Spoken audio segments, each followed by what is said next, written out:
YouTube, what's going on, guys? Red Mr. LFC Ninja, we are back with a blinder, an absolute blinder.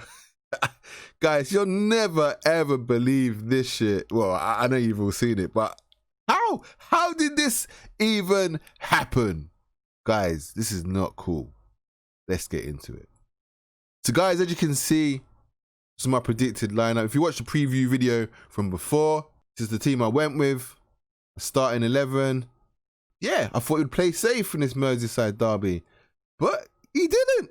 He went right for it. He went for the win, and the win we should have definitely got.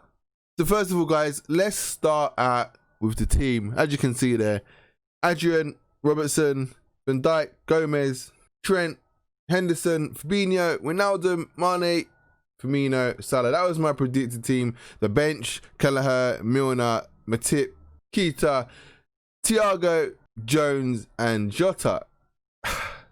guys, let's make those first team changes. So basically, Adrian started. Gomez didn't start. Imagine that. Gomez didn't start, and he came out for Joel Matip, who surprisingly started. It makes me question the reoccurring injury that he supposedly had. That kept him out of the Chelsea game. I feel like, I'm not saying there wasn't a recurring injury. There probably was. But we got through that Chelsea game. But then the Villa one was interesting because I feel like he possibly could have come back for the Villa game. But because Van Dijk and Gomez were really good until that Villa game, I feel like Matip was thrown in for this one because Klopp did not want a repeat of it. Hence why we saw Van Dijk and Matip. But I feel like Matip may have been fit, may have been fitter for a longer amount of time than we think. Because just to throw him in a Merseyside derby, what we witnessed Saturday afternoon, man, it's really shady. He may well have been fit. Anyways, guys, he played against Everton. Gomez held the bench. I thought Matip was good. I thought he was good. It's his first game back. I thought he was. I don't want to blame Gomez. We've been conceding even with Van Dijk. We've conceded 7. Something's not quite right at the moment. And I think it's just mentality. Now we are believing our hype, our own hype that we've built, that we've won trophies. We believe we are the best. And I think, unbeknown to us all, the confidence level, the work rate level drops. You drop off. You become a little bit more complacent. You think that you've already won before you've actually won. Players look around each other, trying to decide, what's going on, what's wrong, why aren't we winning? Questions are asked. So I actually think our form and conceding goals is literally the work rate of our defenders. I think our defense worked really, really hard prior. I think it was very organized. And Matip and Virgil, more so, were really, really, really on top of their game. I think Virgil is still playing very well, but he's not at the level he was playing at. He has dropped off. Again, that can be down to complacency. Like, Virgil knows nobody's coming into the team. Virgil knows no one's taking his position. 50% Virgil is probably, as good as every other centre-back in the league. Like, on their day, apart from maybe Laporte. Laporte's the only one that can really talk to Van Dijk. And when Van Dijk is 100% fit, Laporte can't talk to him. So, yeah, it's a dicey one. But I think in the back line, there's been a little bit, like Trent, I think Trent's got really complacent. Especially Robertson. I think Robertson's probably stayed the most level-headed out of the back 4. It doesn't help with Adrian in goal, obviously, conceding 7. That's another reason why we're conceding quite often. So obviously with Alisson in goal and then the back 4 really, really, at their best, we wouldn't concede so many. But the good thing is we're scoring. I'd be worried if we was conceding, losing, but not scoring. We're scoring. We can outscore. We do have that ability. We're never going to concede probably 7 ever again in God knows how long. Klopp will be long gone before that happens again. And probably a few other managers. That's just a freak result. Absolute freak result. And the likelihood of us conceding more than 2 again for the rest of the season, I can't see it. I just can't see it. I still firmly believe with Gomez and Matip, we still have the best centre-back pairing in league. I believe that. Yeah, I honestly believe that. Aki, I mean, Laporte, probably Aki and Laporte could maybe, we could say that that's a better partnership. But I do think Matip can reach the levels of Laporte if he's fit, good run of games. He can get to that Laporte level. Laporte is not in a league of his own by any means. And as for Aki and Gomez, I think Gomez is better than Aki. Just saying, it is what it is. I think he's better than Aki. Who would I have over out of those two? I think I'd rather Gomez. Honestly, I think I would. There's no biasness in it. If I was to choose out of Laporte and Matip, I'd probably say Laporte. But what I'm saying is that Matip can reach the heights that Laporte is performing at or has performed at. When Matip was fit alongside Van Dijk, when we went like so many games without conceding a goal, Matip was amazing. Like he was easily like a Laporte level at that point in time when he was playing. So it's definitely achievable. So that was the change. So that was the back four and the goalkeeper. In midfield, we saw Wijnaldum drop to the bench and Thiago started. Now, this is very interesting because as you saw just before I made that change, I thought Klopp would stick with the battle in midfield of Wijnaldum, Fabinho and Henderson. It protects the defence very, very well. These three haven't had a lot of game time together. So you can see where there be leaks and gaps. It needs working on. Wijnaldum is fully accustomed to understanding how Fabinho plays and how Jordan plays. And, Thiago is much more forward thinking. He's much more box to box, and more so than Wijnaldum, or at least he's better in the final third than Wijnaldum is. I say arguably because for Holland, Wijnaldum is fire for Holland going forward. So, but yeah, if you're gonna, compare them, you'd say Thiago is a lot better going forward. But I would say defensively, I still believe Wijnaldum is more smarter defensively than Thiago is. Just my opinion. I also believe Henderson defensively is smarter than Thiago is, but offensively and just general technique on the ball, Thiago is wonderful. He's wonderful. When I was watching him in this game, the guy played in his own time zone. Nobody could even touch him. The no-look passing. He was just strolling around the pitch. He did whatever he wanted to do. He looked levels above every single player on the pitch. Nobody looked like they was in the same league. He made it look so easy the way he was moving the ball. Like, it was ridiculous.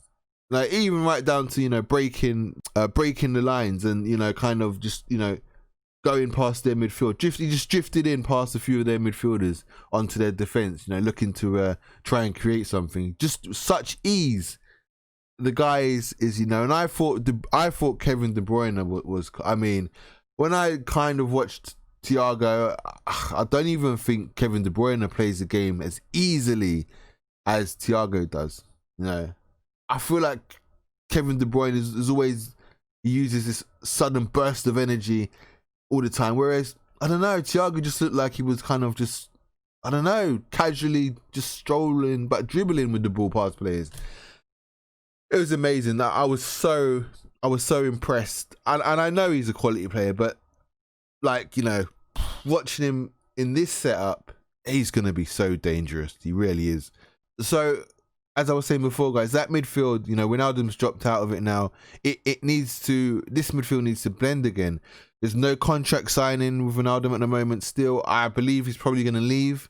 So this could be the change. This is what, we didn't want to leave our squad short. We've managed to keep Wijnaldum to at least January, probably. Maybe he might leave. And we've brought in Thiago. I feel like that is the swap deal. But as we wanted, we didn't want Wijnaldum to go, and we're a centre midfielder short. But I feel like for the oncoming years, I feel like this is the side. This is the team.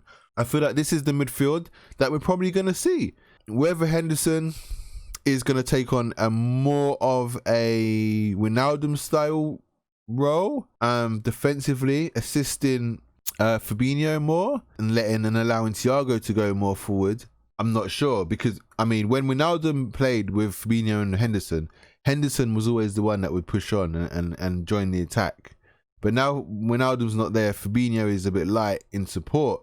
So I'm wondering whether now, you know, Thiago will do the Henderson role, going more forward and attacking, and Henderson will kind of sit in a little bit and protect and help Fabinho. As you know, Henderson can play that 6th role very, very comfortably. So both of them doing that, even in a 4-2-3-1, you could say. Well, actually, you know, the formation could switch. It could switch from a 4-3-3 into a 4-2-3-1 formation. You know, you can interchange whenever, really. So, I mean, it's an interesting option we have there with Thiago on for Wijnaldum. The front three was the same, guys. When did they let fans back into the stadium? Like, why was Firmino in the stadium? Because he done nothing. I say he done nothing. He didn't do nothing. Like, he was very good. Hands up, he was very good. But what I feel like is that for a striker, you didn't have a shot on goal. How are you not like having some kind of attempt between those posts? That I don't like. I don't like that. How are you a striker and not getting onto the edge of the box and having a crack? At some point in the game, someone can lay it off to you and you can run onto it and have a belter at the goal. At least 2 or 3 shots. If they're off target, they're off target. That's not what I'm getting at. You need to start having attempts on goal if you're a striker. This so-called system business, and I understand it. I know how you are the system. But you are a striker. You need to be having some attempts on goal. If you don't score, all right, okay, fair play. But I want to see attempts from you. You're my striker. You know? Mane and Salah, there's a lot. You know, there's a lot to contend with. Especially now, one of our biggest heading threats is out. Probably for the season in Van Dijk. It means Trent and Robertson have to, you know, now cash in with assists. But for the simple fact that Van Dijk is no longer there, automatically means less assists for both of them. It's quite often Van Dijk scores from one of their crosses at some point in the game, whether it's a free kick crossed in or something. So that, you know, reaching the heights of a few seasons ago for those two is going to be a real challenge. Motm, it's good Motm is back in some way or another. He does add to, you know, the heading prowess in our opponent's box and in our box. I think he's very strong headering. He's stronger than Gomez headering, which is why I prefer him and Van Dijk at the back, because they both, you know, they allow the team to play how Klopp wants them to play. When the ball is cleared, you know, both of these boys just header it back.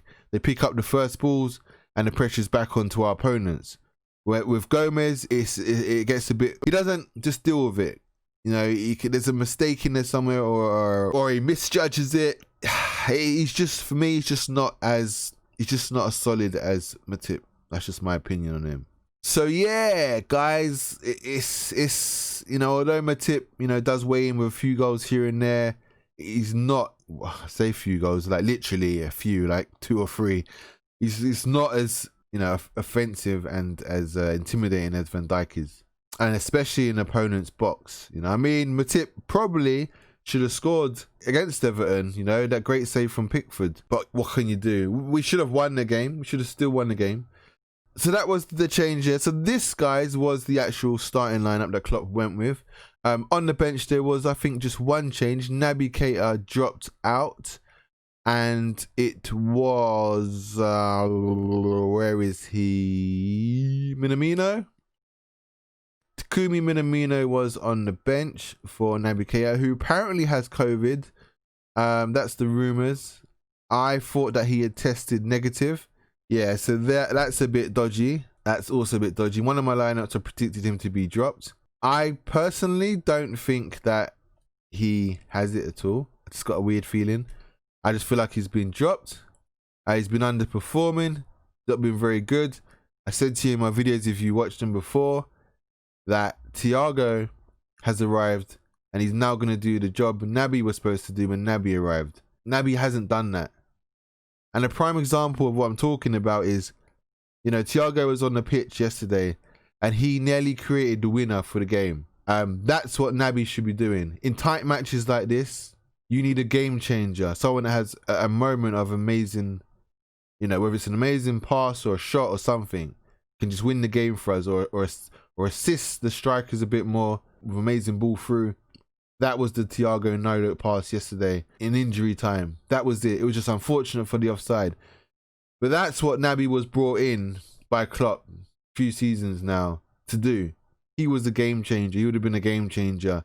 He was the impact off the bench. Now he's down in the pecking order because we have Thiago. Just the way the cookie crumbles. And I feel like also Klopp really likes Jota. We saw Jota come on instead of Minamino for Firmino. It's quite nice that I'm seeing Firmino, well, for me personally, being substituted more often. I feel that needs to happen. I'm not quite sure how the formation went or changed once Jota come on. But did he just stick in where, did he just stay where Firmino played, or did Salah move into the middle and then Mane to the right? And I'm not quite sure. So I'm not really going to talk about that too much. I feel like he just sat where Firmino sat in the middle. Could Jota play that role?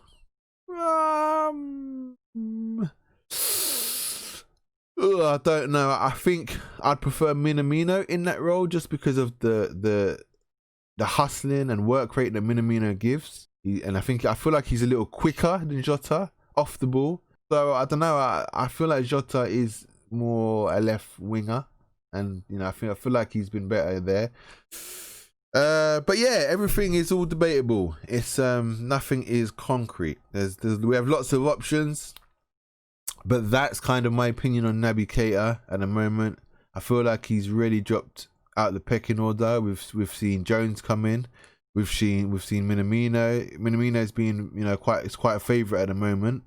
He's having a run in the squad. Shaqiri can't even get on the bench or in the matchday squad. I don't know what's going on with him at the moment.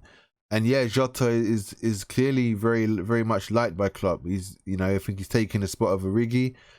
I think maybe Origi and Shaqiri, I think their time could be pretty much over come January. I think Keita, I mean, if he doesn't do something this season, it could be looking a bit odd for him as well. I mean, what is he, he's into his third year this season now? I don't feel like he's improved at all. He's certainly not nailed down a spot. The guys in the forefront in the midfield right now are holding strong, you know. And what Thiago adds in his game is his work rate. He's got a much harder work rate than Naby. I don't have a problem with Thiago and his work rate. You know, he probably works as hard as Wijnaldum, in fairness. It seemed like when he was playing, he had made a lot of interceptions coming back. He's not shy of picking up the ball near his own half, own end of the pitch, back to goal. Naby doesn't like doing that. You never see Naby drop deep.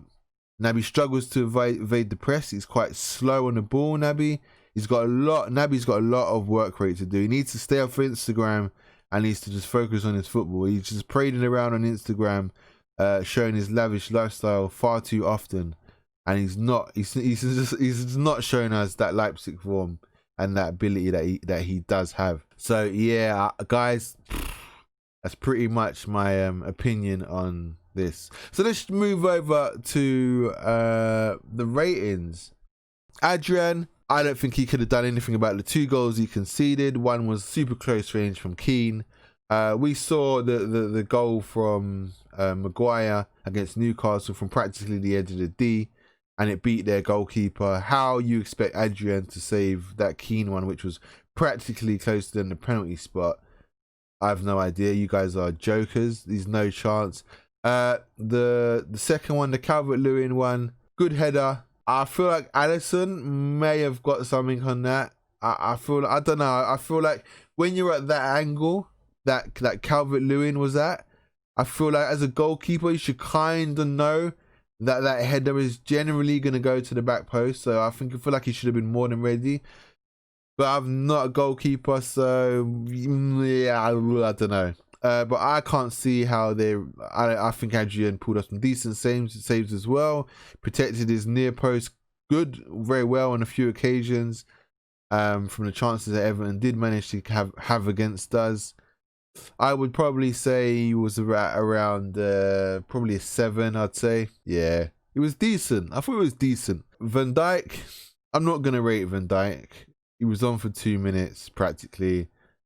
I'm not going to give him a rating. In fact, we're just going to make the substitution now and we'll bring on Gomez for Van Dijk.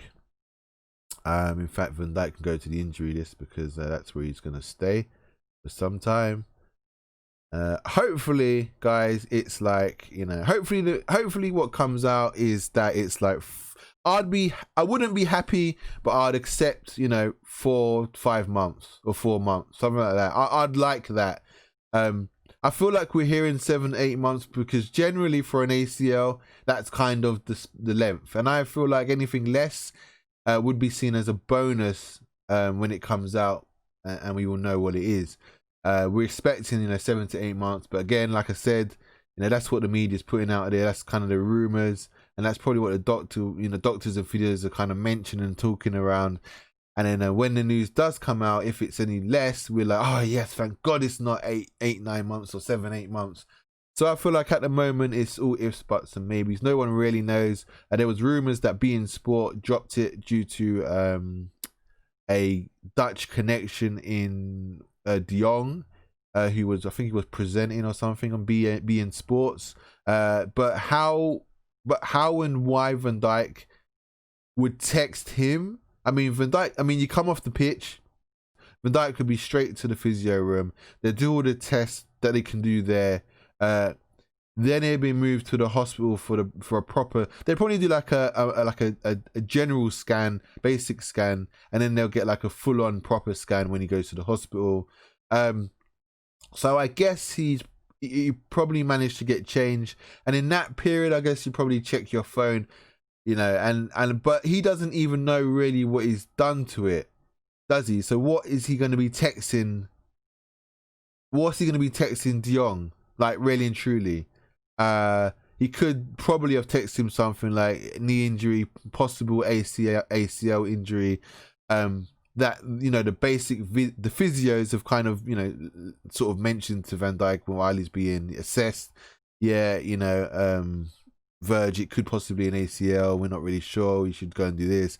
And so he's just kind of relayed that on to, you know, De Jong.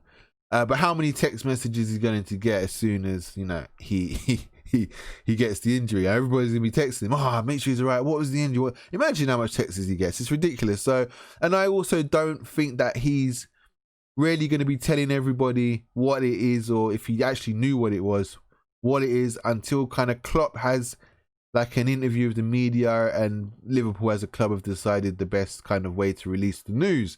So I don't know about that. It don't really make much sense to me. But hey, it could be right.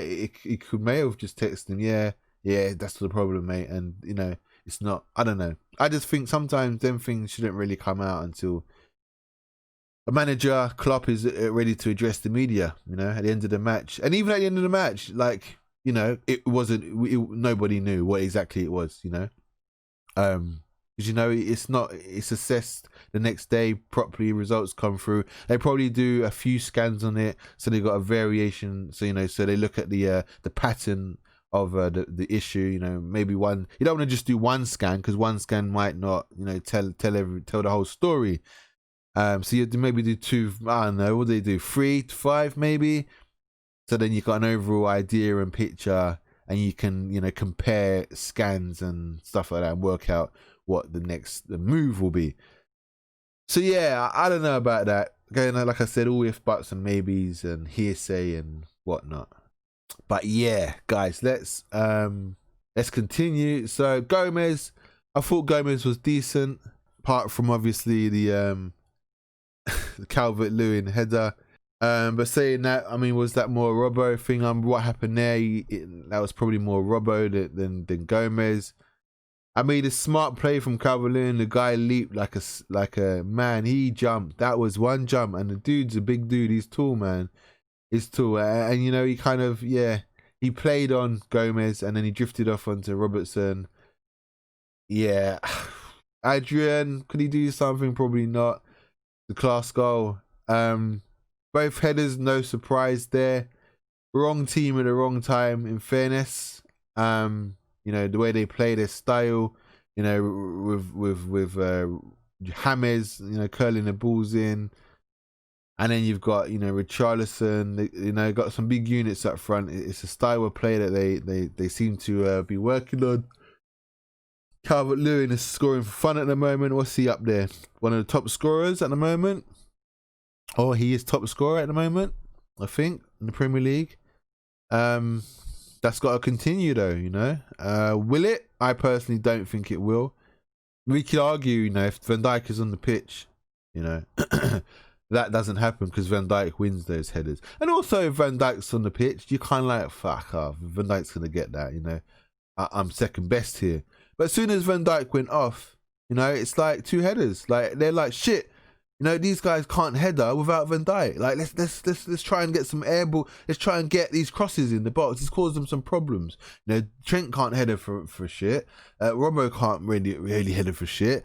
Gomez is Matip's the only half decent one, and then you got Adrian in goal. So I mean, Alisson may have come and collected a few of those. I mean, Adrian ain't doing that. So yeah, I'm not surprised. We can see 2 headers, you know, and we scored the 3rd goal, but lo and behold, it's chalked off for an offside that wasn't even an offside. Ridiculous. So for me, let's go with a. So we've got 7 for Adrian. Trent, I'm gonna go with probably a 7 as well. Probably 7 as well. Matip, I think I'm gonna go with a 7s at the back, to be honest. 7 for, yeah. 7s, yeah. Trent 7, Matip a 7, Gomez 7. I think Robbo 7.5. You know, got the assist for Mane, but then, you know, kind of bottled the Richarlison thing. The Richarlison header, not Richarlison header, the Calvert-Lewin header. So yeah, I mean, hadn't that happened, they would have got a strong 8, but 7.5 probably. Midfield, Henderson, I thought it was fantastic. I thought it was really good, Henderson. I'm gonna go for an 8. I thought Fabinho was just as good as Henderson. I'm also gonna go with an 8. I thought Thiago was probably the best on the pitch in this game. Probably 8.5. Salah scored the goal. I mean, it's fine lines. I think all round play, Thiago was probably the best on the pitch, but he's not quite a 9. Whereas Salah scored the equaliser. No, scored to get us ahead again, 2-1. So, I mean, it counts as, I mean, what is that, an 8? It should be an 8.5 because he got the goal, but yeah, Thiago didn't score, and they're both 8.5. Well, I think, I mean, a goal isn't everything. I mean, you have to take into consideration your play throughout the 90 minutes. I mean, Thiago was way better than Salah was throughout the whole 90, but Salah got, you know, the goal. But that's what Salah's there for, and that's why Salah is Salah. Don't write him off at, you know, any given second. So yeah, probably 8.5. I also think Mane was probably an 8.5. They were definitely the best 3 players, Thiago, Mane, and Salah. Especially Thiago and Mane, I'd say, actually. Probably these 2 were the best 2. Firmino, I thought had a decent game. I'd probably give him like a 7.5 maybe. I think a 7.5 is fair for him. My man of the match was obviously Mane. I'd probably change it to Thiago. I think he pretty much was the fans' player of the match, man of the match. I think Pickford got the actual man of the match in the game from Sky Sport, no, from BT Sports. I think it was Pickford. I predicted a 3-1 win, I think, didn't I? It nearly was 3-1. It nearly very well was 3-1. So I was a bit unlucky there. Bit unlucky. The Pickford tackle and Van Dijk. There's not much to say, guys. But what I will say is this. What I'm finding with this offside decision where play goes on linesman doesn't raise their flag until the play stops. Like, for instance, if someone is through on goal, the ball has to go out of play or the keeper has to save it before the flag can go up for offside. Now, what's happening with this is that there's injuries being caused to players and the flag then goes up. So, for instance, now, what happened was Van Dijk, when he got injured with Pickford, right, was deemed to be offside. Now, if that flag goes up, right, the ref blows. That means that Pickford maybe doesn't come rushing out. Or if he does come rushing out, but then hears the whistle, he doesn't clatter Van Dijk. Also, at the same time, if Van Dijk hears the whistle for the offside, he also relaxes off. So both players literally relaxing off each other as they are about to come together after hearing the whistle blow for offside, it means there'll be no injury to Van Dijk. But because now referees keep their flags down, the game plays out.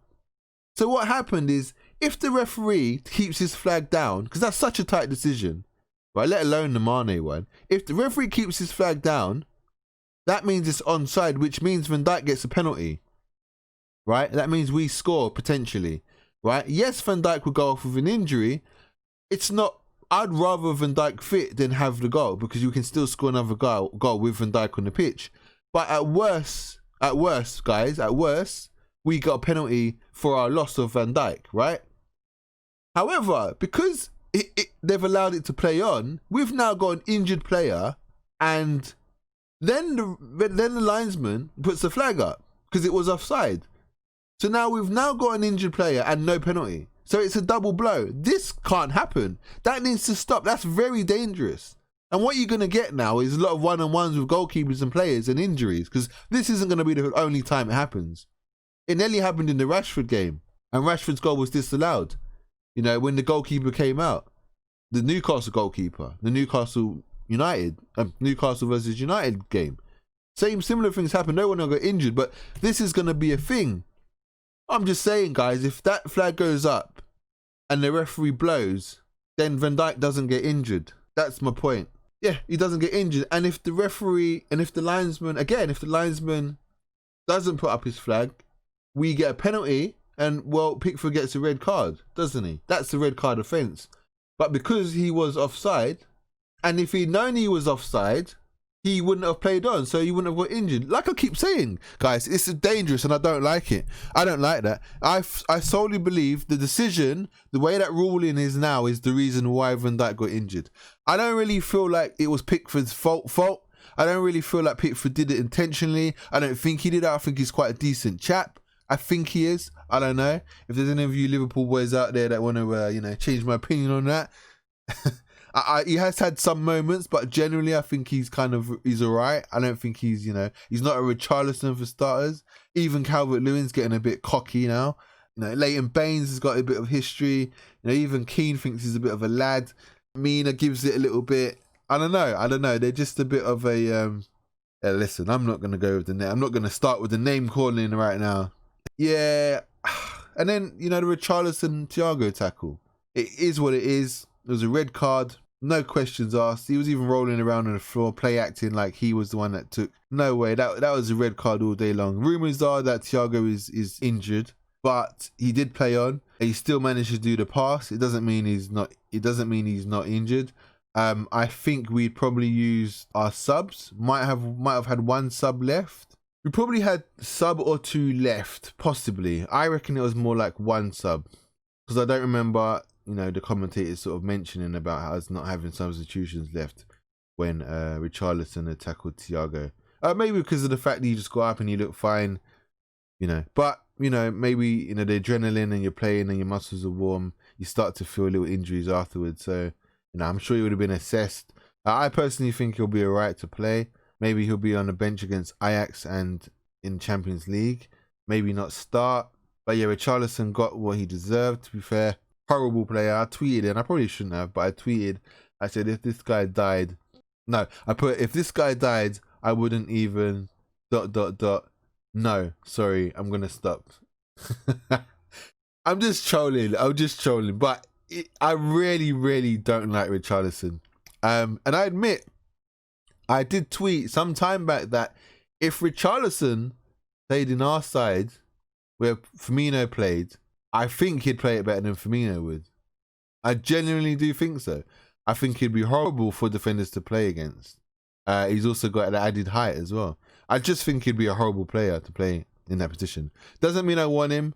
Doesn't mean I even rate him. I think he's half decent. I don't think he's great. I think he's kind of gone backwards a bit. I felt like he was better a few seasons ago. Whether he's believing his own hype and his own price tag now, I don't know. But yeah, that's all I said. As a person, he's disgusting, and I want him nowhere near this team. And luckily he plays for Everton, which means that he will never, ever, ever, ever touch that Anfield sign above our entrance to the pitch at all.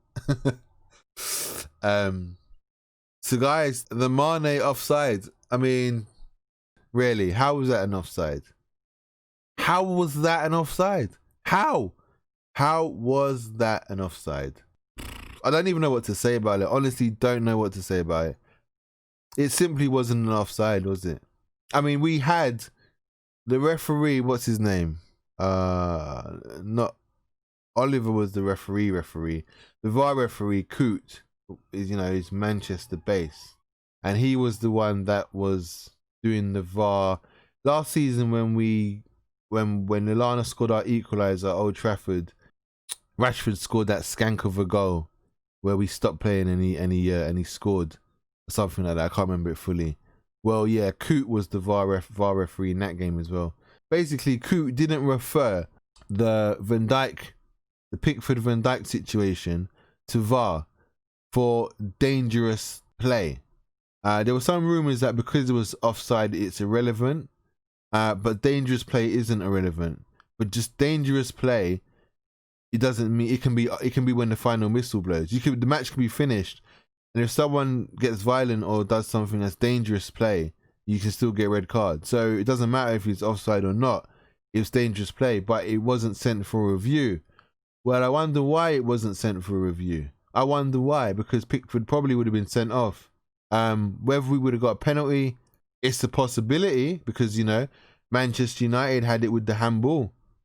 So, but that referee, that Coot dude, he basically didn't, he didn't, and that just stinks. That just sounds a little bit corrupt because he should have done the right thing and said, VAR, you might want to look at this. Well, Oliver, actually, not VAR. Oliver, you might want to run down to the pitch side VAR monitor and have a look at dangerous play from Pickford on Virgil van Dijk. I believe it was offside, but nonetheless, you should have a look and possibly make a decision. He didn't say that to Oliver on the pitch. He didn't say that. Just left it, and that's where VAR needs to go. In fact, what should happen with offsides, and I'm going to tell you guys now, what should happen with offsides is that the lino, so when it's tight, when it's as tight as the Mane goal, right, to make it 3-1 to us, right, when it's as tight as that, both linos and the referee should go across to the VAR, right, and make a decision on whether they give that or if they don't. So it can be in favour of all three referees and linos, yeah. So the referee makes a decision who he goes. Does he say goal or no goal? The lino on one side looks at it with their judgment, and then makes a decision whether he thinks it's a goal or no goal. And then the other lino makes a decision with his knowledge as well and decides whether it's a goal. So obviously it can be like 2-1 or basically 3-0. They're the only possibilities, the outcomes. So you will get a result. That's what I think should happen. Nobody in VAR, in a little underground, dark, little dodgy bunker, should be able to be controlling the opinions on what happens on the pitch and sending the reference. Because certain things they can leave out. If it's gonna benefit, like if Coot was doing that VAR and his team's playing and something happens, he's not going to forward it, is he, to the referee? He's just going to let it slide. So you can bend the rules in favour of the team that you're supporting on the pitch, or that you prefer on the pitch, or that you might want, like he caused us to drop points yesterday. Coot caused us to drop points in the derby. you know? So I think everything in and around the box, penalty or involves a goalkeeper or a goal or offside, should be reviewed by the referee, right? And if it's offside, it should be reviewed by the linos and referees, and they make a decision whether it's offside or onside. Then another way of doing it actually is that if you have to, and I heard this on TalkSport, right? So I give credit to TalkSport for this. If they review it as VAR and they have to use lines to work out whether it's offside or not offside, then that should just mean that it's onside. Like, because if you're using lines, that means you're not sure. You don't think it's offside, but you're trying to find the perfect answer. And if you're not sure, I just think it should be onside. Like, if it was the other way around for Everton and that was onside, given us onside, I wouldn't complain about it. I'd be like, all right, cool, that's blatantly onside. I'd be fine with it. So it's not even a biased thing. I'd be completely fine with it. I'd be gutted because my team lost 3-2, 3-1. But it is what it is. There's no way that was an offside. No way. That we've just been stitched up in that Merseyside derby. Absolutely stitched up. They say when you're at the top, everyone is against you. And bloody hell. So guys, we had to talk about these moments in the game. We had to discuss them. I think that's pretty much it. They're my opinions on those incidents. I'm gutted for Van Dijk. Hopefully, like I said, it's only around 4 months or something.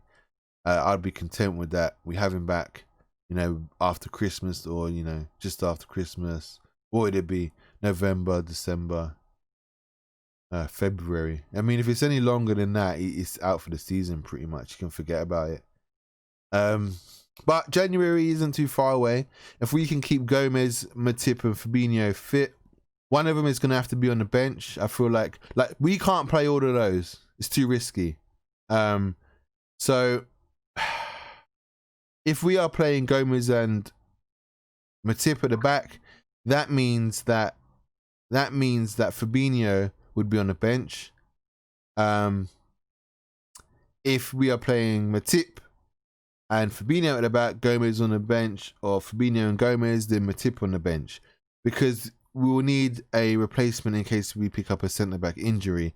And I mean, we could play, I mean, they could all play like in one game, yeah, sure, but then who's the backup on the bench for a centre-back partnership, you know? I mean, if we say, for instance, we play next weekend against Sheffield United and Fabinho gets injured, we're screwed. We have no one. We got nobody then to cover. Likewise, you know, if Gomez gets injured, you know, Fabinho has to play there, we've got nobody. So we can't risk them all on the pitch at the same time. So one of them isn't going to play. One of them might, even as a substitute. Like, I mean, if he has to come on for one of the other defenders. I mean, you can't have them all on the pitch, right? No. Say you started with Fabinho on the bench, Gomez and Matip starting, right? So you can't bring on Fabinho for Jordan Henderson, because then you're going to have all three centre-backs on the pitch again, pretty much.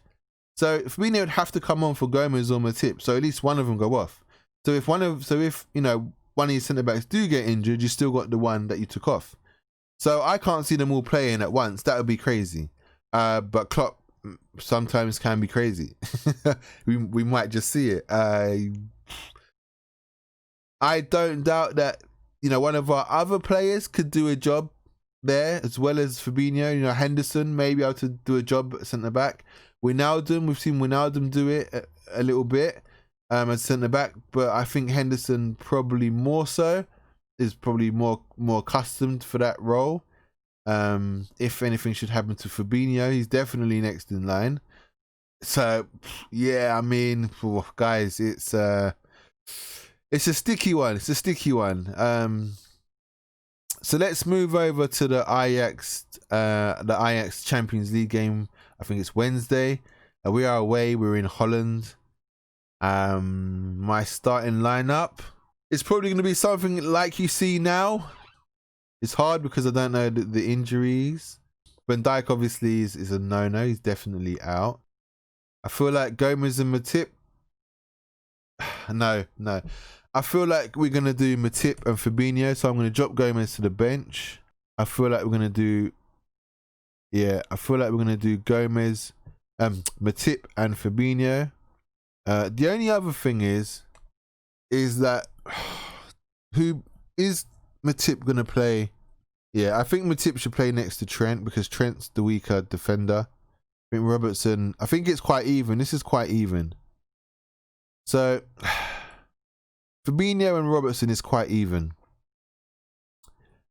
Motm and Trent is quite even. If you swap Motm with Fabinho,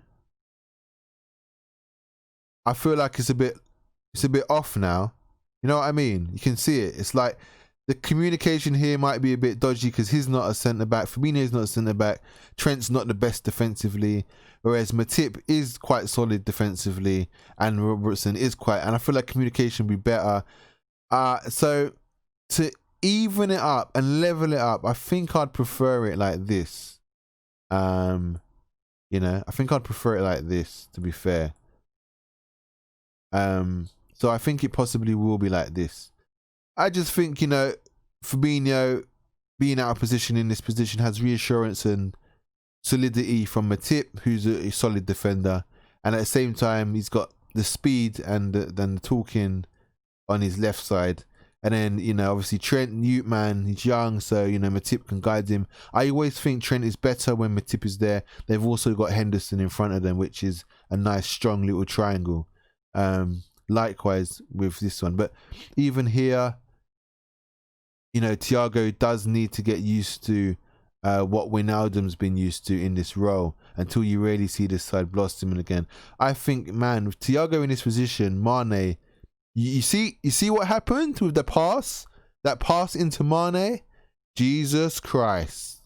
That is just a preview of what this guy will be doing in this position with Mane just in front of him.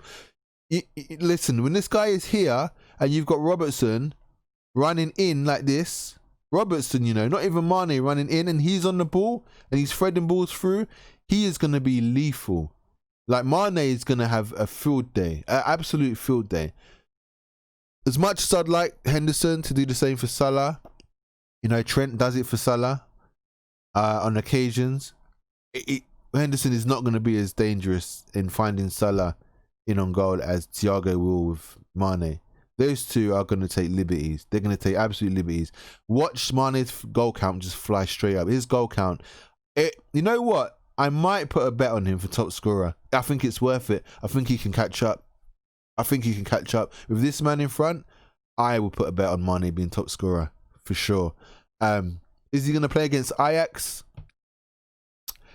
I know he's got the injury thing that we're talking about, like I mentioned a little while ago. I don't know. I honestly don't know. Henderson will play. I feel like this is going to be the back four. Adrian obviously is in goal. Salah will play. Mane will play. Probably Firmino will play. So it leaves one spot. And it would be Fabinho, but I got a feeling it's probably going to be Wijnaldum. So we bring in Wijnaldum, but I don't think Wijnaldum's going to play here. I think we could see this. Jordan in the middle. Thiago on the right. I think we could see this. And Wijnaldum back in on the left. Adds the big football. Adds the solidity to this side again. This becomes very, very attacking. Just depends. I mean, we could even see this. This could be a thing here. Could even be like that. So, you know, we've got the protection, got the protection for Trent, and then Salah, and the protection for Robbo, Fabinho with Genie, and then, you know, a little less protection on Motm and Fabinho. But I think with the two of them, their height, their speed, their tackling. I mean, if he sits in a little bit, Thiago, and just dictates the play, I feel like this could be a it'll be interesting too. I feel like this could be the formation, could be the side. It'll be interesting to see. I definitely think Wijnaldum will be on the left, and I think it will either be Thiago centre or Henderson centre, one or the other for sure. The vacant space on the bench, which is now opening up from Wijnaldum joining the side, joining the first 11. Jota, Jones, Minamino, Gomez, Milner. It's definitely not going to be a defender of any kind. Oof, it's probably going to be Naby Keita. If he's clear. It's probably going to be Naby Keita because we only really have Jones that can slot into the centre. So it's definitely going to be Naby Keita if he's fit, because that would put 2 centre midfielders on the bench. So therefore, you know, Wijnaldum, Thiago or Jordan can come off, and we've got good replacements. We'll have 2 good replacements. There's also Grujic, maybe Grujic. But Grujic, could he step up some point? Maybe. Shaqiri's there. Grujic isn't really getting a look in at the moment, but you know we do have a lot of we have got another injury in Van Dijk, so I don't know if Naby is got this COVID thing, then maybe I could see Grujic making the bench. I could see him making the bench, and I feel like he'd be a good addition actually, because you already got Curtis Jones who, you know, bombs forward. You've really got Thiago who's already on the pitch. You know, I mean, you could take off Wijnaldum, move Thiago across, and then bring on Grujic in there. Or, you know, you can do that and then bring Grujic. I don't know. I feel like Grujic has some use in the side. But hey, let's see. I think he's good going both ways as well. Defensively, he's good. Attacking, he chips in with a header here and there and a goal here and there. Yeah, well, Naby is just pretty much the attacking side of, only really has the attacking side. Unless Naby is pressing, he doesn't really, defensively he's not very good. He's better defensively higher up the pitch. He enjoys intercepting, he enjoys pressing, he finds it fun because you're right near the goal. So if you intercept, you can possibly score or set something up. That's what he likes doing. He doesn't like it when he's being pressed in his own half. He doesn't want to do the dirty work. That's what I've realised about him, you know. So he can look defensive. He can look really good defensively when he's going forward pressing. And people mistake that for being good defensively in your own half, which he's not. He's also not quick as well. So, you know, someone beats him, he just see him just like struggling to catch up from behind. So guys, I pretty much think that is going to be my starting lineup. I'm going to go with Wijnaldum on the left, Jordan on the right, and then Thiago through the middle. Like I said, we could always see Jordan through the middle and Thiago on the right. I'm not sure. And that is also going to be my predicted bench. Kelleher, Milner, Gomez, Minamino, Keita, if he's, you know, fit and, you know, not got the COVID. And then obviously Jones and Jota. If he has got the COVID, then possibly see Grujic in there. There's not really anybody else. Maybe Shaqiri makes the bench instead of Grujic then, instead of Keita. Maybe we have Shaqiri. Shaqiri pops up for this game.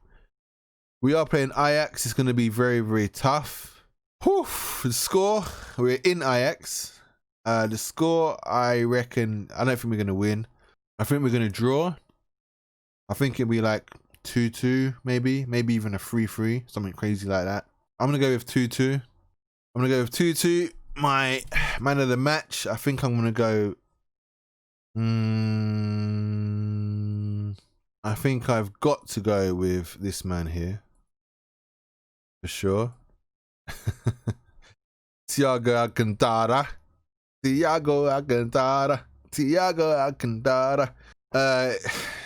He was awesome against Everton. If he plays, I still think he'll be awesome. I think he'll be, you know, I think he'll be on fire. Yeah. Score 2-2 goals. I think Mane. I'm going to go with Mane and Salah again. But obviously, we draw. It's 2-2. So yes, this has been a long one, guys. There's been a lot to talk about. Not only that, but I did a post-match review and also a preview of the Ajax game. After Ajax, we have Sheffield United on Saturday. I think it is late kickoff, like evening, like 7 something PM. If you're like British time. Yeah, so expect the post-match review of Ajax and the preview of Sheffield United probably Friday evening or Thursday or Friday evening, usually about a day before the actual game. It could well be Saturday, early Saturday morning, just depends on how my workload, how I organize my workload while I'm editing and recording. So guys, I think we are done. Huge thank you if you have listened or you do listen to most of my videos. Hope they are entertaining enough for you. I hope you hear the things that you generally like to hear. If you disagree with things, it's fine. Feel free to comment. I would love to hear you lot's opinions and what you think and what you think of my opinions, whether you agree or disagree, your opinions on particular players. I would absolutely love to hear it. It would be great. It'd be genius. It'd be excellent. Yeah, it's been fun doing this. All right, so guys, I've been Red Mist LFC Ninja, and I will see you soon, guys. Let's do this.